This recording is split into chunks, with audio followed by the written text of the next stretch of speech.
Cái bụi này nó quá trời bông luôn nè. Cái bông này xào ăn ngon lắm nè cả nhà. Xin chào cả nhà, hôm nay mình lại đi hái rau rừng. Mã đề hôm nay đã mọc tốt rồi nè cả nhà. Nếu như mà ai muốn biết về cái công dụng của mã đề đó có thể tìm trên Google. Mấy tuần rồi mình không đi hái tỏi gấu mà nó tốt chưa cả nhà ơi. Nó tốt khủng khiếp luôn. Trời ơi, nhìn nè. Trời ơi, nó tốt khủng khiếp luôn. Cả một rừng luôn.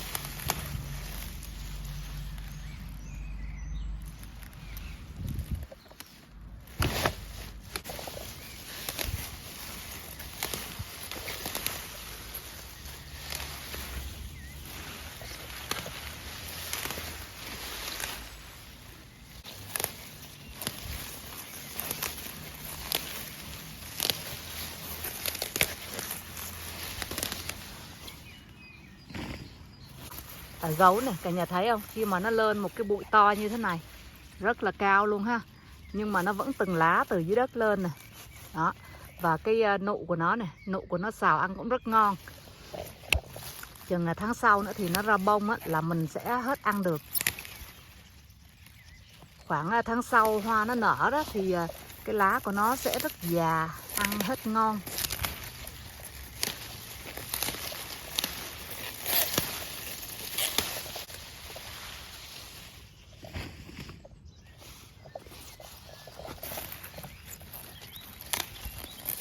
Non lắm luôn á.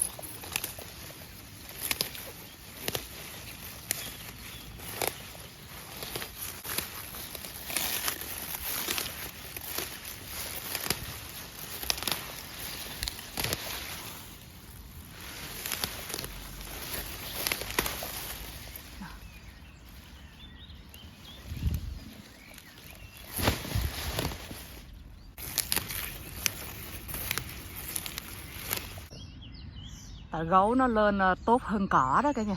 Đó, nó lên chỗ nào nó lên nhiều là không có lên cỏ luôn á. Quá trời luôn nè. Mênh mông luôn. Trời ơi nó mọc. Phải nói là bây giờ nó tốt ơi là tốt luôn nè. Mà nó vẫn non lắm luôn á. Mình không có đem dao nên là hôm nay mình bẻ nó thôi. Cái rễ của nó sâu lắm. Năm sau nó sẽ lại mọc tiếp. Và tháng 6 á, nó ra hoa xong rồi nó sẽ rụng đầy hạt xuống. Rồi năm sau nó lại lên.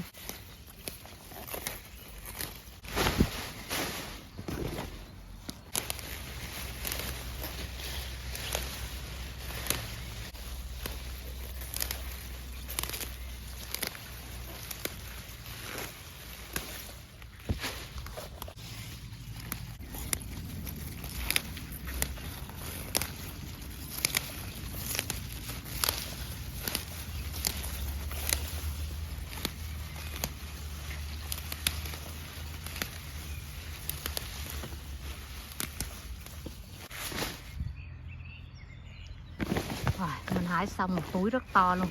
Và bây giờ thì mình đi về. Ngày mai sẽ ăn lẩu.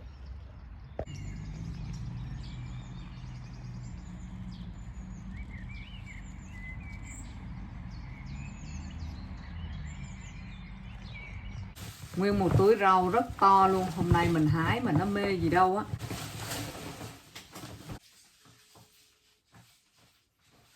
Đây nè. Rau rất non luôn á. Và bây giờ cái lá nó dài nè.